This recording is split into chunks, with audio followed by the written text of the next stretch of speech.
Nous allons lire maintenant, dans la Bible, Matthieu 25, versets 13 à 40.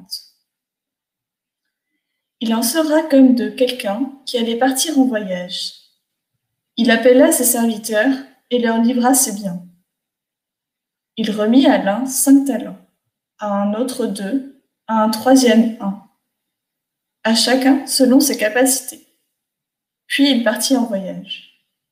Celui qui avait reçu les 5 talents s'en alla aussitôt les faire fructifier et gagna 5 autres talents. De même, celui qui avait reçu 2 talents agit de même et gagna 2 autres talents. Mais celui qui avait reçu 1 talent s'en alla creuser un trou dans la terre et y cacha l'argent de son maître. Longtemps après, le maître de ses serviteurs revint et leur fit rendre compte. Celui qui avait reçu 5 talents s'approcha et présenta les 5 autres en disant : « Maître, tu m'avais livré 5 talents. En voici 5 autres, que j'ai gagnés. » Son maître lui dit : « C'est bien, bon et fidèle serviteur. Tu as été digne de confiance dans des choses qui ont peu de valeur. Je te confierai donc celles qui ont beaucoup de valeur.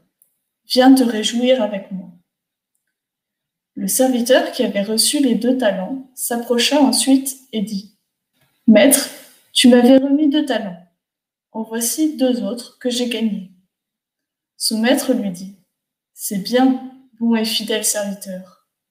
Tu as été digne de confiance dans des choses qui ont peu de valeur. Je te confierai donc celles qui ont beaucoup de valeur. Viens te réjouir avec moi. » Enfin, le serviteur qui avait reçu un seul talent s'approcha et dit : « Maître, je te connaissais comme quelqu'un de dur. Tu moissonnes où tu n'as pas semé, tu récoltes où tu n'as pas planté.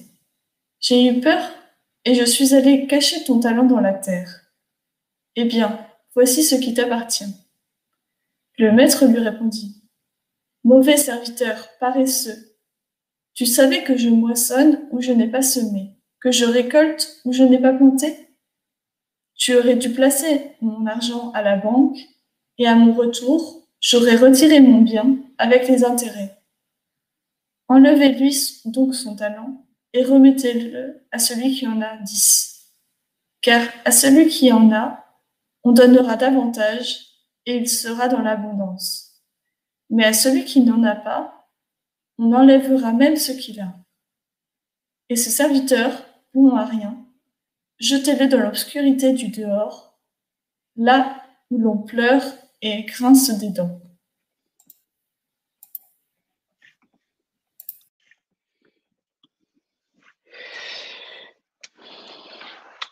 Alors, au commencement était la confiance. Confiance en soi, confiance en Dieu. La confiance comme un moteur intérieur qui permet d'entreprendre et de réussir. Il y a là une clé très importante qu'il nous faut essayer de comprendre.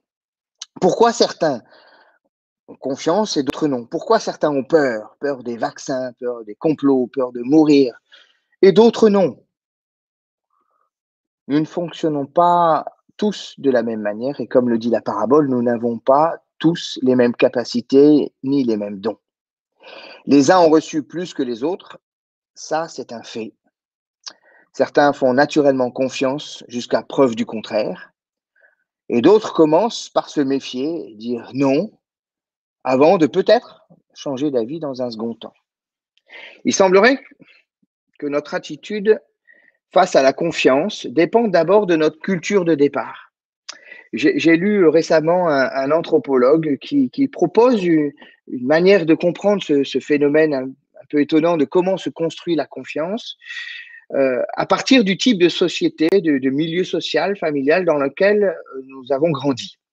Est-ce que, dit-il, nous avons grandi dans une société de l'abondance ou dans une société de la précarité? Parce que, dit-il, c'est cela qui forge notre manière de construire notre vie. Dans les sociétés de l'abondance, dit-il, il y a un droit à l'erreur. Je peux me tromper parce que je ne prends pas des risques trop grands. Il n'y a pas de conséquences trop graves. Je ne risque pas ma vie. Et j'ai donc, dans une société de l'abondance, la possibilité de prendre des risques, d'apprendre à faire confiance en moi pour innover, inventer, sortir des sentiers battus, me tromper peut-être, tomber, mais j'aurai toujours de quoi me relever. Je peux changer, essayer de faire mieux que mes parents. Et dans ce milieu, réussir, c'est donc monter dans l'ascenseur social pour obtenir une meilleure situation que celle de ses propres parents. Et comme dans la parabole, investir sur le capital de départ pour le faire fructifier et si possible le doubler. Mais, dit-il, dans les sociétés de la précarité, je n'ai pas le droit à l'erreur. Et si je me trompe, alors je risque de tout perdre. Et personne ne me donnera une seconde chance. C'est ma vie qui est en jeu. Et même plus que ça, puisque je porte une lourde responsabilité pour moi, mais aussi pour ma famille, mes frères et sœurs, qui comptent sur ma réussite pour avoir une chance de pouvoir essayer à leur tour. Je vous propose de repenser à la motivation des migrants qui viennent ici et qui portent et qui n'ont pas le droit à l'erreur parce qu'ils viennent d'une société de la précarité. Dans ce cas, pour eux, il n'est pas question d'innover. Il faut prendre exemple sur les anciens, sur les vieux. Pourquoi?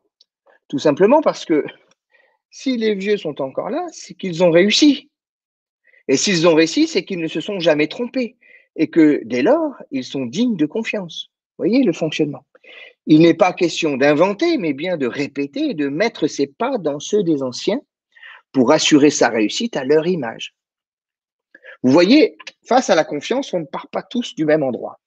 Certains font confiance au statut de celui qui parle, c'est le père, le pasteur, le pape, le premier ministre, vous voyez. C'est le statut qui compte. D'autres se réfèrent à la compétence, le conseil scientifique, l'expert, le spécialiste. Si j'ai un problème avec ma voiture, je vais voir le garagiste. Vous voyez, son autorité, c'est une autorité de compétence. D'autres se réfèrent à leur communauté de départ, les compatriotes. Make America Great Again. Vous voyez, le français parle au français.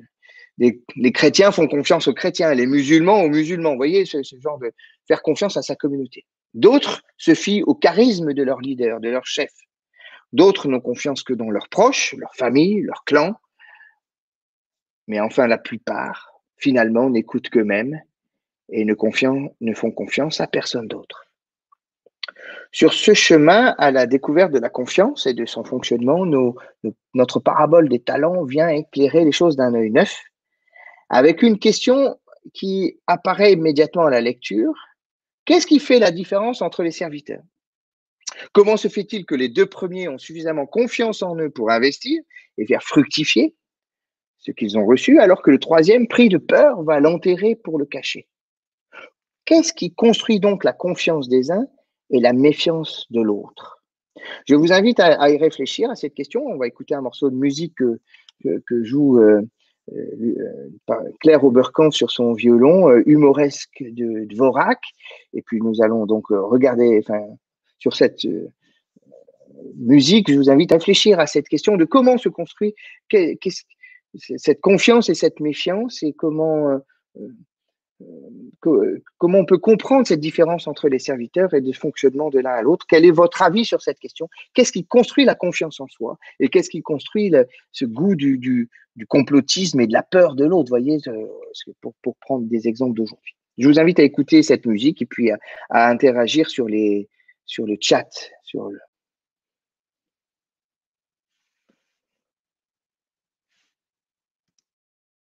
Humoresque de Dvorak, qui veut dire courte pièce d'humeur et d'humour. Mais c'est aussi pour vous, d'Anton Dvorak, de la fin du 19e siècle, joué par Claire Oberkampf, tout de suite, humoresque, pièce d'humeur et d'humour.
Alors, j'espère que mon camarade Émile va pouvoir me rejoindre. Est-ce qu'on peut donner la caméra, ou est-ce qu'il peut activer sa caméra et son micro pour venir participer à la discussion?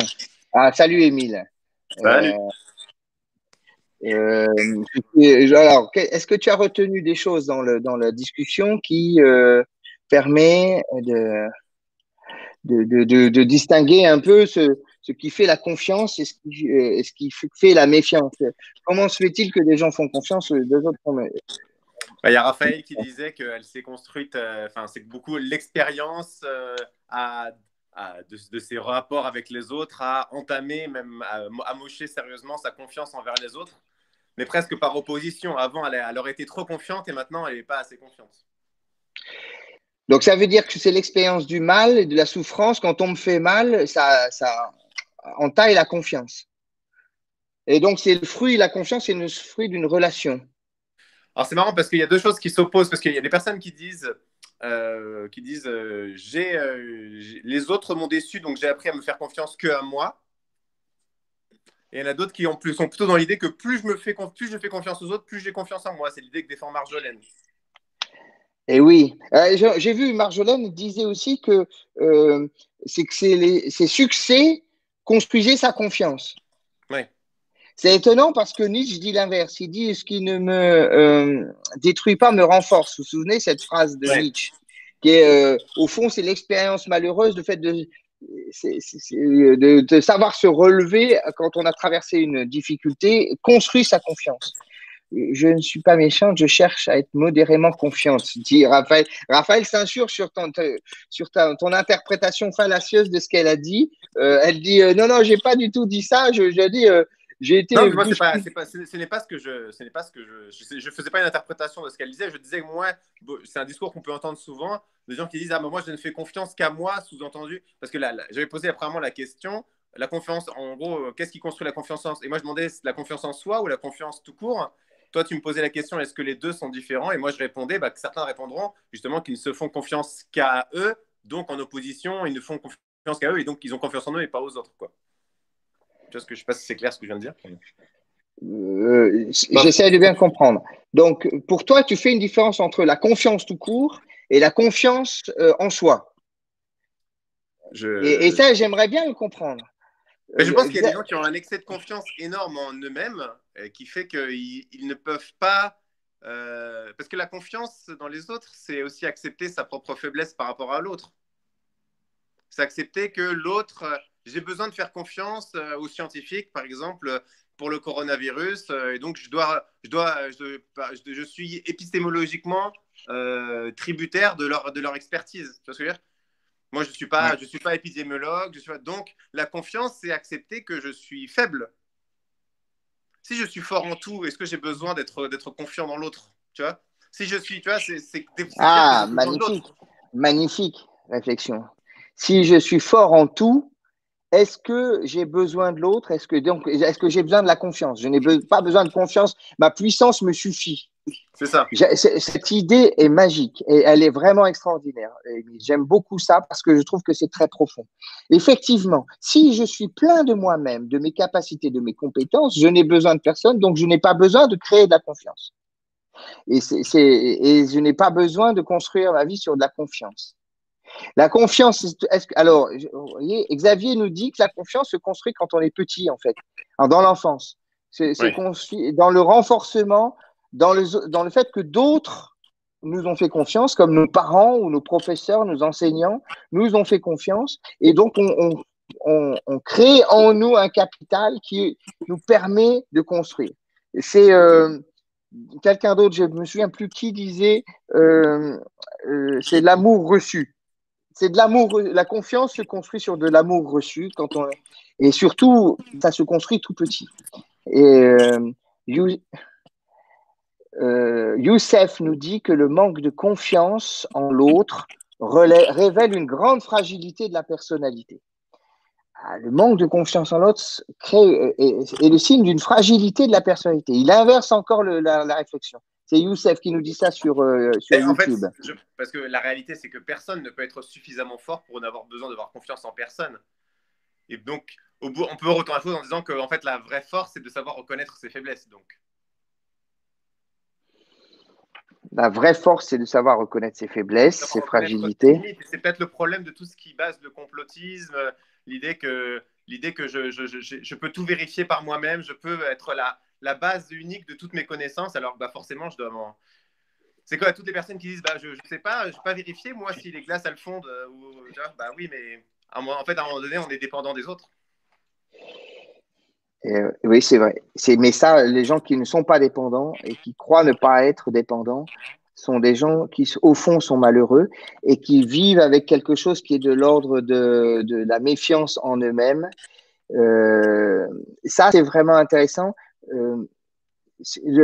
Eric nous dit que la confiance vient d'une curiosité. La curiosité permanente. Et être curieux, c'est construire sa confiance. Ok, intéressant. Et ce que j'aimerais demander à Eric, c'est une question en miroir, mais qu'est-ce qui construit la curiosité si ce n'est la confiance? C'est-à-dire que, vous vous souvenez, cet anthropologue qui dit dans les sociétés de l'abondance, on a la possibilité de se tromper, donc on peut aller explorer, on peut être curieux. Et tandis que dans la société de la précarité, je joue trop gros. Et si je perds ma vie en allant explorer, autant ne pas y aller, quoi. Vous voyez, c'est cette difficulté. Et à mon avis, c'est une question en miroir, cette question. C'est que ceux qui sont curieux sont ceux qui ont confiance. C'est l'œuf ou la poule, vous voyez. L'un nourrit l'autre. L'innovation et le luxe des sociétés développées, c'est ça que... L'innovation et le succès, pas des sociétés développées, des sociétés de l'abondance. Oui. L'abondance ne signifie pas le développement. Je ne fais pas une connexion entre les deux. Mais Raphaël nous dit que on déteste vivre avec le soupçon de la méfiance en soi et que ça rend malheureux. Quelqu'un dit la méfiance rend malheureux. C'est Jean-Noël qui disait ça aussi. La méfiance rend malheureux. Et on n'aime pas vivre avec ce sentiment de faut faire gaffe parce que l'autre est d'un danger potentiel. Et c'est très, très difficile de vivre avec ça. Je lis Armel, qui nous suit depuis Hanoï. Armel nous dit en quoi donner sa confiance dans le cas des scientifiques jusqu'à maintenant, la recherche publique nous permettait d'avoir une confiance qui a été dirigée par le bien commun. La sensation que l'autre contribue au bien commun crée de la confiance. Ça veut dire qu'il y a un intérêt commun entre ça. C'est que ce qu'il fait lui va m'apporter à moi. Alors que depuis quelque temps, la recherche privée prend le pas et oriente sa recherche, son discours sur son propre profit. Voilà qui crée de la confiance ou de la méfiance. Est-ce que ce qu'il fait, il le fait pour lui tout seul et à mon détriment, ou est-ce qu'il le fait pour ça peut nous servir à tous? Il y a encore un problème, Céline dit à juste titre, il y a un problème avec la question de la possession, de la jalousie, du regard sur ce que fait l'autre. Hein. Alors, je vous invite à aller plus loin en vous proposant merci beaucoup pour ce partage, cet échange qui est très riche. Je voudrais ici continuer à explorer notre parabole, parce que je pense que notre parabole va pouvoir nous faire un pas dans cette direction pour comprendre cette question difficile. Je voudrais attirer votre attention pour éviter un piège tout à fait habituel qui vient fausser notre interprétation de cette parabole des talents. L'origine de cette erreur classique vient, qu'on fait tous plus ou moins, en tout cas en français, ça vient de la confusion qui naît autour du mot talent.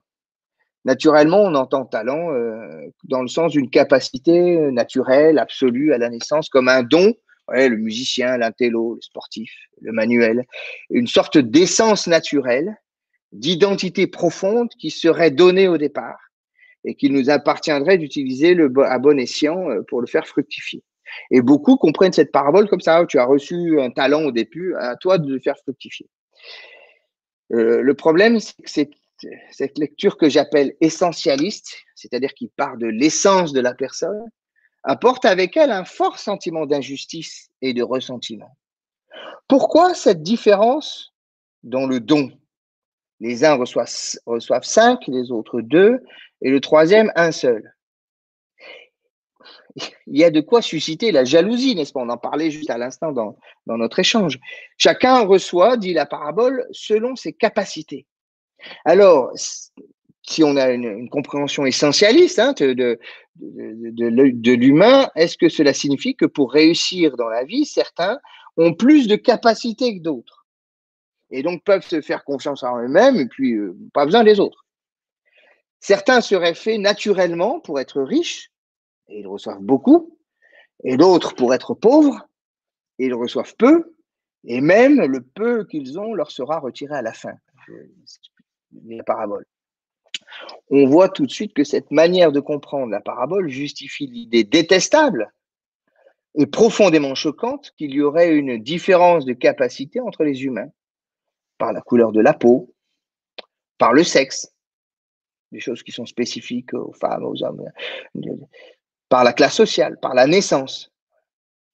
Penser que les gens sont différents par nature, dans leur capacité, constitue la source même du racisme. Les Noirs courent plus vite et ils ont le rythme dans la peau. Les Blancs seraient intellectuellement supérieurs, ce qui les rend aptes à la démocratie pour eux-mêmes et à diriger les autres races inférieures. Vous voyez tout ce qui peut se dire. Les Arabes seraient par essence voleurs et menteurs, les femmes plus douces et les hommes plus violents. L'islam serait dangereux par principe. Vous voyez, la pensée essentialiste représente un danger, un poison majeur pour la pensée. Et ce n'est pas du tout ce que dit la Bible, ce que dit cette parabole des talents. La confusion vient du mot talent. En fait, il faut bien comprendre que cette parabole ne parle pas du tout des dons naturels qui seraient donnés au départ par Dieu et qu'il faudrait faire fructifier pour être digne de confiance. Pour comprendre, il faut reprendre le texte et comprendre que le talent n'est pas un charisme personnel, c'est une unité de mesure de la monnaie. En fait, il s'agit même de la plus grosse unité de mesure. Un talent correspond à 16,82 grammes d'or pur, 25,86 grammes d'argent pur. Autrement dit, c'est 6000 journées de travail d'un ouvrier ou d'un mercenaire. Un talent, c'est donc une énorme somme d'argent. C'est le salaire de toute une vie. Un talent, c'est 17 ans de travail pour une époque où l'espérance de vie est de 35 ans. C'est donc la possibilité de vivre toute sa vie sans travailler. Comme le disait jeudi soir à l'étude biblique quelqu'un qui participait, au fond, la personne a gagné au loto un talent. Alors imaginez celui qui en gagne 5, c'est 82 ans de salaire. Et quand le maître s'en va, et rien ne laisse prévoir qu'il va revenir un jour, il donne, il livre, dit le texte en grec, il livre à chacun de ses esclaves la possibilité de vivre le restant de sa vie sans avoir besoin de travailler. Voyez, quand il s'en va pas en disant bon, je suis parti, tant pis, à vous de. Il s'en va en donnant à chacun la possibilité de vivre toute sa vie à partir de ce don, de ce qu'il donne. J'insiste bien sur ce terme. Le maître ne prête pas, il donne, sans dire qu'il compte revenir un jour. Que vont-ils faire? En fait, le maître ne fait pas que de donner beaucoup d'argent. En leur faisant ce cadeau, en leur confiant ce capital de départ, il leur donne de facto une seconde chose tout aussi importante qui construit la confiance. C'est une responsabilité, c'est-à-dire une mission, un appel. Et c'est ici que nous trouvons le cœur de notre réflexion. Qu'est-ce que c'est qu'une vie réussie dans la confiance? Pour avancer dans cette réflexion, j'aimerais vous poser 2 questions personnelles. Et je vous invite à prendre le temps d'y réfléchir, à tête reposée peut-être un peu. Je crois que cela en vaut la peine. Première question, selon vous, c'est une question très personnelle, que chacun fonctionne pour soi. À quel moment et à quelles conditions pensez-vous que vous aurez réussi votre vie? À quel moment et à quelles conditions pensez-vous que vous aurez réussi votre vie? Deuxième question, selon vous, dans cette réussite, quelle part appartient à Dieu Et quelle part dépend de votre travail et de vos efforts? Quelle part appartient à Dieu? Quelle part appartient à vous? Vous appartient. Tout le débat est là, à mon avis. Quelle est ma part de travail à faire pour réussir ma vie, pour réussir à construire ma vie? La parabole des talents affirme qu'il y a en fait deux possibilités, deux attitudes différentes et qu'il faut choisir entre les deux. Il y a les deux premiers serviteurs qui partent de ce que Dieu leur a donné au départ et qui assument leur part de responsabilité en donnant leur part de travail. Et puis, il y a celui qui pense que le maître est dur et injuste. C'est étonnant ce que pense ce serviteur, mais il dit ce qu'il a sur le cœur. Il vide son sac. Si quelqu'un règle ses comptes ici, ce n'est pas le maître, c'est bien ce serviteur-là. Souvenez-vous, il accuse le maître de moissonner là où il n'a pas semé, de ramasser là où il n'a pas répandu. Bref, il accuse le maître de vouloir lui voler le fruit de son travail. En fait, dit-il, je n'ai aucune envie de travailler pour toi. Pour réussir ma vie, je veux travailler pour moi. Je suis un homme libre, je veux récolter le fruit de mon travail et je n'ai pas l'intention de travailler pour quelqu'un d'autre. Reprends ton bien, dit-il, et lui rend le talent qu'il avait reçu. Des 100 pièces d'or, dit la Nouvelle Bible seconde. Quelle est la réponse du maître? Le maître le prend au mot. Chiche, tu veux travailler pour toi. Tu veux construire ta vie tout seul sans utiliser ce que je t'ai donné au départ. D'accord. D'accord, tu es libre, tu fais tes choix. Ce que tu as au départ, on te le reprend et on te l'enlève. Comme cela, tu pourras dire à tout le monde que tu ne dois rien à personne, que tu t'es fait tout seul, que tu es un self-made man et que tu ne comptes que sur toi pour réussir sur ta vie, pour réussir ta vie. Vas-y, fais ta vie tout seul. Bats-toi et tu verras de près les ténèbres du dehors. Là sont réellement les pleurs et les grincements de dents du monde réel, de la jungle du business et de la compétition. Tu vas découvrir ce que signifie le struggle for life. Mais, dit le maître, tu peux aussi décider d'utiliser le capital de départ que j'ai placé entre tes mains. De quoi je parle? Mais tout simplement de ce que je t'ai donné. La vie, la grâce, la liberté des enfants de Dieu, la certitude de la résurrection, la foi, l'espérance, l'amour. Tout cela constitue ton capital de départ. Tu peux construire ta vie tout seul, si tu le décides. Mais tu peux aussi construire ta vie à partir de ça et de conjuguer tes efforts avec les miens, avec ce cadeau de départ que je t'ai fait. Mettre tes pas dans ma volonté et bosser aussi fort que tu peux. Je ne vais pas bosser à ta place, dit le Seigneur. Je suis parti. Ce que je peux, c'est te donner tout ce que j'ai au départ. Et ce que je te donne n'est pas une récompense offerte à ceux qui ont le plus mérité pendant mon absence, ceux qui auront fait le plus d'efforts, ceux qui auront bien obéi. Ce que je donne, dit Dieu, ce n'est pas un salaire donné pour un travail fourni. Ce que je le donne au départ. Tu l'as déjà en toi à ta disposition. Je ne suis pas là pour te surveiller ou vérifier ce que tu fais. À toi de faire tes choix. Tu peux t'en servir et tu peux le cacher dans un trou. Tu es libre et responsable. Alors, assume tes choix. Ce que je te donne est un capital de départ qui t'appartient. Je n'en reprendrai rien. Remarquez que le maître n'a rien repris à celui qui a 10 talents. Il lui a même rajouté à la fin la part que l'autre avait refusé d'utiliser. Mieux même, tu vas réussir ta vie en doublant ce que je t'ai donné. Ce n'est pas Dieu qui va le doubler, c'est toi, par ton travail, ton effort, ton engagement. Et voilà la liste des bénéfices que tu peux retirer de cette vie, de cette manière de construire ta vie. Non seulement tu auras le double, mais en plus, tu auras la satisfaction d'avoir réussi ta vie. Tu auras le fruit de la reconnaissance. Tu es un bon serviteur digne de confiance, dit le maître. Et d'ailleurs, on te fera confiance. Je te confierai de grandes responsabilités. On dira de toi que tu es digne de confiance. quelqu'un de fiable parce que ton travail aura porté ses propres fruits et que tu auras tenu tes engagements, tu n'auras pas fui tes responsabilités. Alors tu entreras dans la joie de ton maître et tu jouiras du bonheur de celui qui a réussi sa vie. Finalement, le sens de la parabole est assez simple à comprendre et l'alternative évidente. À qui se fier pour réussir sa vie? Il y a d'un côté les paresseux et les orgueilleux. Pour les uns, il suffit de s'asseoir, de fermer les yeux, d'ouvrir les mains en priant que Dieu fasse à notre place ce que nous n'avons pas le courage d'affronter. Tandis que pour les autres, il faut se construire tout seul, sans dépendre de personne, ne compter que sur ses propres forces pour réussir et s'en sortir dans la jungle.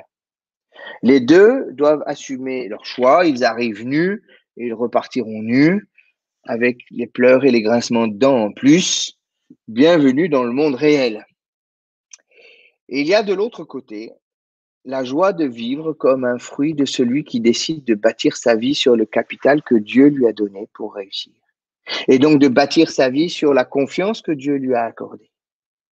D'abord, tout en travaillant sans relâche pour construire à partir de ce capital, sur le roc de cette confiance que Dieu lui a prodiguée au départ. D'une certaine manière, il s'agit de construire sa vie sur la gratitude parce que Dieu a eu foi en nous avant que nous puissions avoir foi en lui. Dieu a eu confiance en nous, à nous de lui faire confiance à partir de ce capital qu'il nous a donné au départ. Au fond, si je reprends ce que nous disions au début de notre réflexion, nous pouvons comprendre que par son don initial, Dieu fait en sorte que nous ne démarrions pas notre existence dans une société de la précarité qui bride toutes les capacités d'innovation, toute prise de risque, toute possibilité de faire du neuf. Par ce don initial qui peut combler une vie entière, Dieu choisit de placer notre vie dans une société de l'abondance, voire de la surabondance, puisqu'il parle de surabondance de la grâce, pour que nous puissions construire notre existence en ayant suffisamment confiance en nous pour inventer et pour créer. Seul celui qui construit sa vie sur la confiance de Dieu peut participer à l'œuvre créatrice de Dieu. Voilà ce que je crois. Amen.